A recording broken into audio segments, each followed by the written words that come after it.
backing up and preparing for the times that were coming. And so here we are, 2008, this national ID card. You can't go into a store, you can't work, you have to quit your job, you might lose your house, you might lose whatever. Try to pay up as much as you can as possible.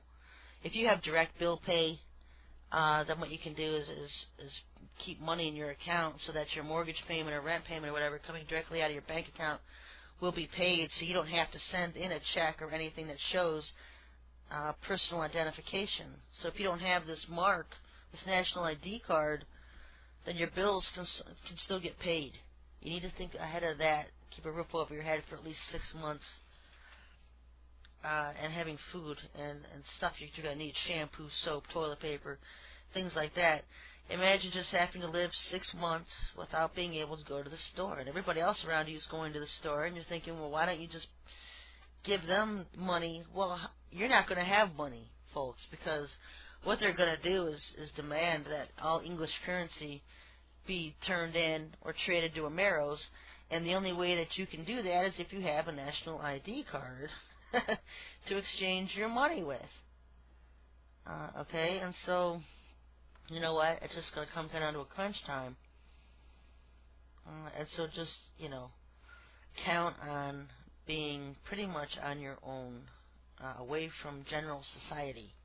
Even if you live in society, not being able to go to stores or function, because if they're going to enforce this ID card like they are, then it's going to come down to a butt with the Lord's people, because we can't conform to that, And it says this thing will deceive the whole world except the elect. If even some of the elect, I've argued about this before,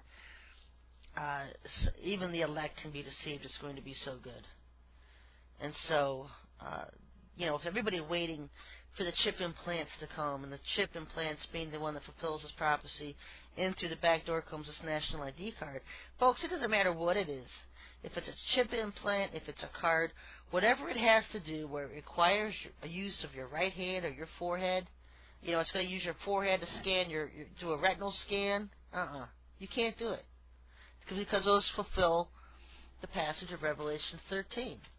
So you completely have to stay away from any kind of anything that requires the use of your right hand or your eyes or your forehead, especially for this national ID card, whether it be a national ID card, whether it be an RFID chip implant or any other kind of chip implant they want to call it, or a tattoo or a barcode. You can't do it. You got to stay away from it. And so don't wait till later to decide that you're not ready to go a period of several months or however long it will be before the Lord spares you from it and takes you away from it. Because I think He is going to allow His people to suffer through some of it. We're going to be allowed to go through some of that so He can test His people. He's always testing His people. And I think for the most part we all need to be prepared for that.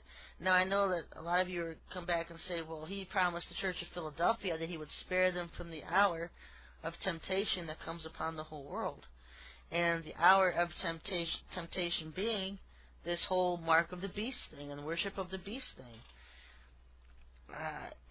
And so yeah, but you know what? He says He'll protect His elect.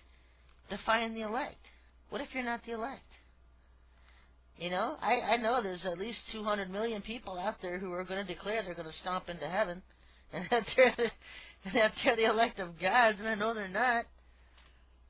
And put it this way, folks, even if you are the elect and you feel the urge to prepare for 6 months, perhaps you're leaving food and supplies for somebody else who's going to be here at that time, left here at that time.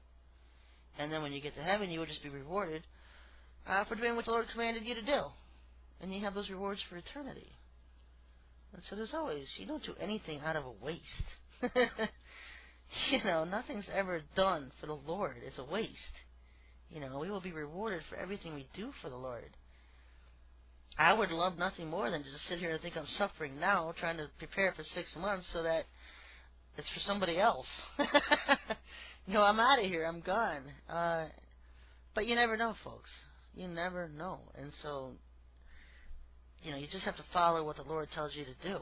And that way, you're covering your own bases. You're just doing what He's told you to do, what He's commanded you to do. Doesn't matter if we're right or wrong or who's right and wrong. It's doing what you're commanded to do. Because nobody else is going to stand in your shoes, and you're not going to be able to stand in anybody else's. So the Church of Philadelphia, he promises he will protect them from the hour of temptation. Does not say that he will take them off the earth in a rapture. It just says he'll keep them from the hour of temptation. Nobody talked about a rapture but Paul, and we know what Paul was. He was nothing but a deceiver, a liar, a manipulator, an infiltrator to destroy the Christian church. And then we have Schofield, who came along a couple hundred years later, who has pretty much put the finishing nail in most of the coffins of these churches, because most of the theology and doctrines they teach are after Schofield.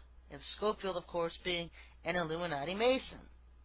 So all we have over the last 2,000 years is Christians following after Satanists. One after the other. We've just seen it's like a domino effect.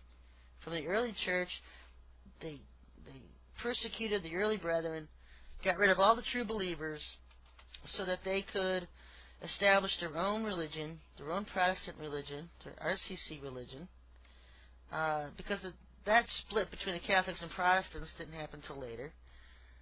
So then we have a split, and of course they're following another Satanist, Martin Luther, who was a Jesuit of the Catholic Church, who all swear the loyalty and allegiance to Lucifer.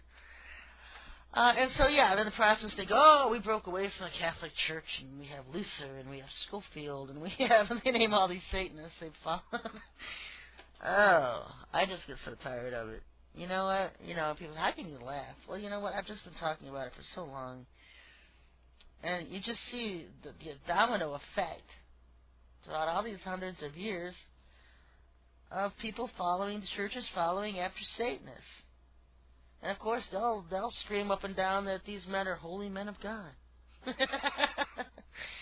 they don't do 5 minutes of research on who these men really are. A quick question for the show from a reader. Is the NID, the National ID card, going to happen only in USA or all of the Western world? I live in the UK. You know what? It's going to happen everywhere.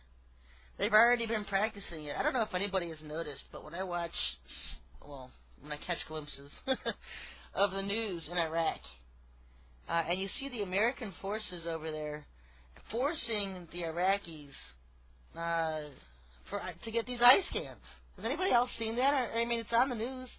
It's like, why are our American forces making all these Iraqis line up and get in these huge lines to do eye scans for photo ID cards and stuff? We don't even do that here. And so you want to know why? Because they're the test pigs in Iraq. They're the test piggies.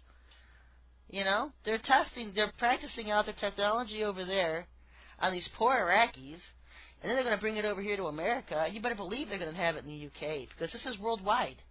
This is worldwide. Revelation chapter 13, verses 16, and he causeth everybody in the world. Doesn't matter if you're on an island, doesn't matter what country you're in, he causeth all. And that's every person on this planet to receive a mark, this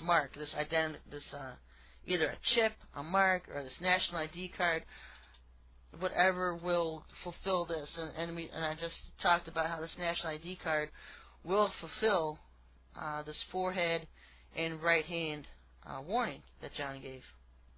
So yes, it could be everywhere in the world. I can't tell you when it will be enforced there. In America, they're talking about 2008.